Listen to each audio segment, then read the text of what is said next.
Bienvenidos al Bibliófilo. Luego de leer la obra Tres deseos en un bosque encantado de Victoria Holt, quedé animado a buscar más de sus obras. Y para gran sorpresa mía encontré que Victoria Holt es el seudónimo que usa la escritora Eleanor Hibbert para hablar de distintos temas. Y que no solamente eso, aparte de Victoria Holt, también tiene otros seudónimos. Para novela histórica firma con Jean Plaidy. Y hoy les traigo las obras sobre los Borgia. Se trata de La Madonna de las Siete Colinas y Luz sobre Lucrecia. Acompáñenme.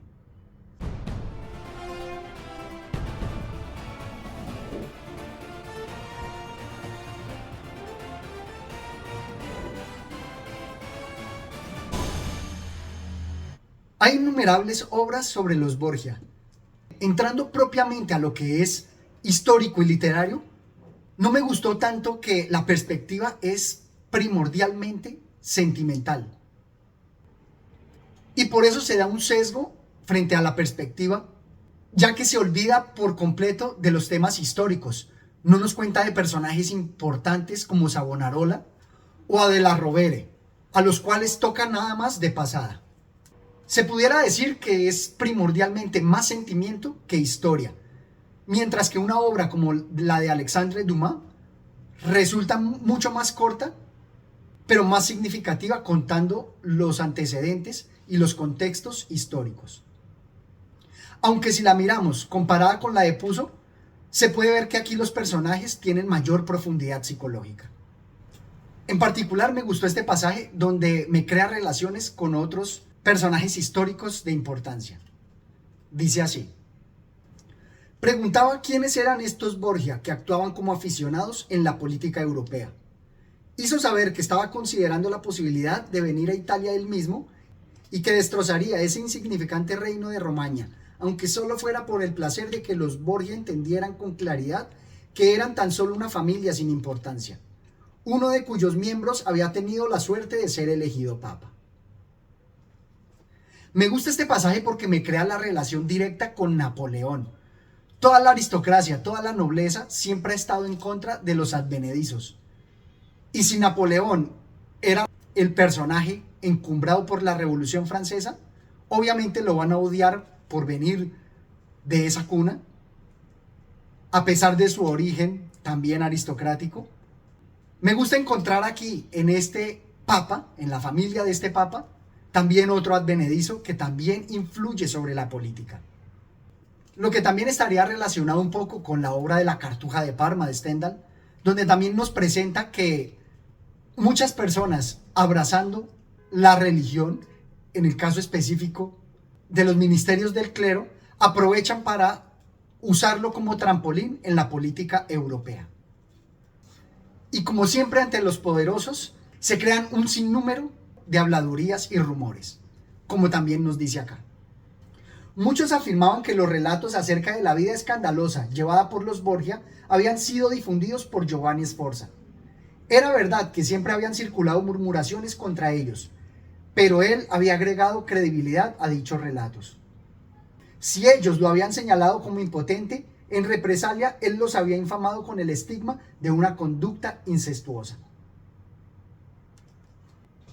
Y no solamente en política, también se había destacado en la obra de los Angurimas, cuando los caudillos que se hacen con el poder de una región normalmente son foco de muchas habladurías, incluso que han pactado con los demonios y con el diablo para hacerse con el poder y las riquezas. Me gusta en particular cómo muestra detalles de la aristocracia, como en el siguiente pasaje.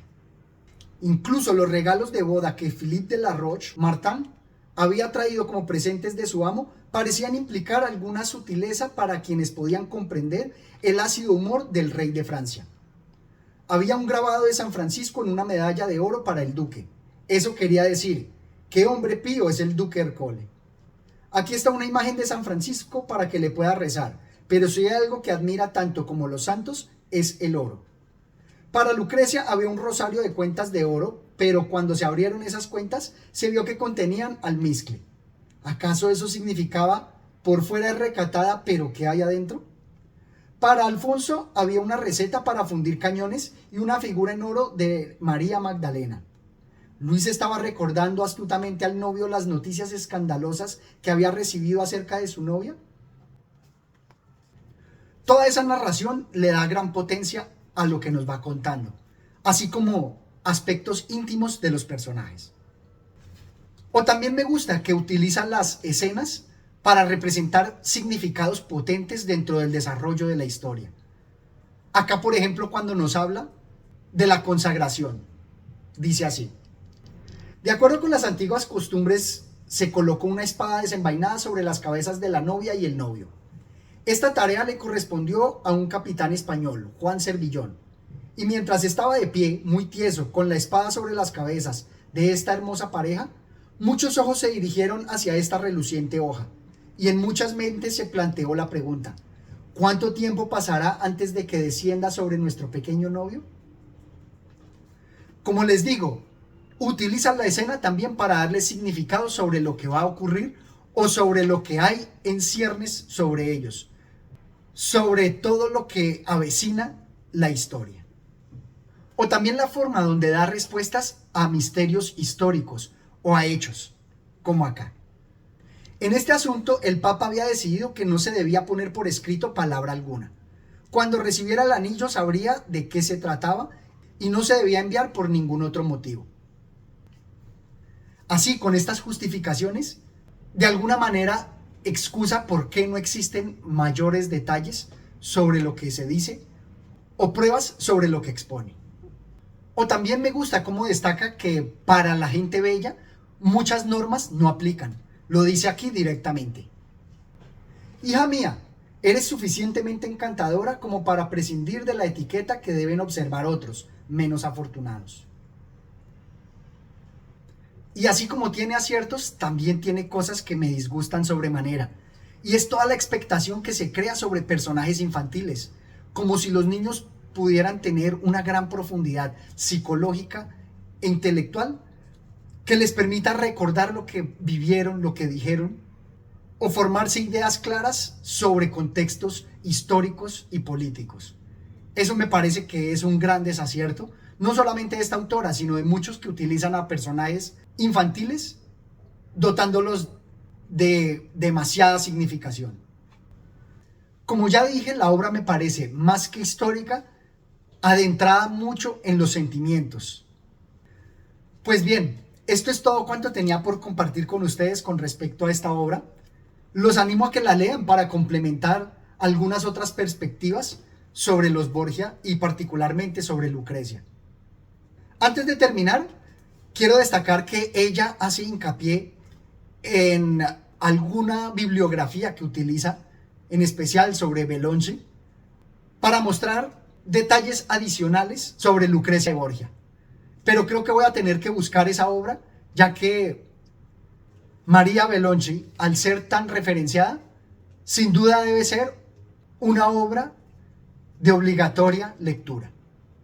Esto es todo cuanto tenía por compartir con ustedes. Espero que se suscriban al canal y nos veremos en una próxima oportunidad. Gracias.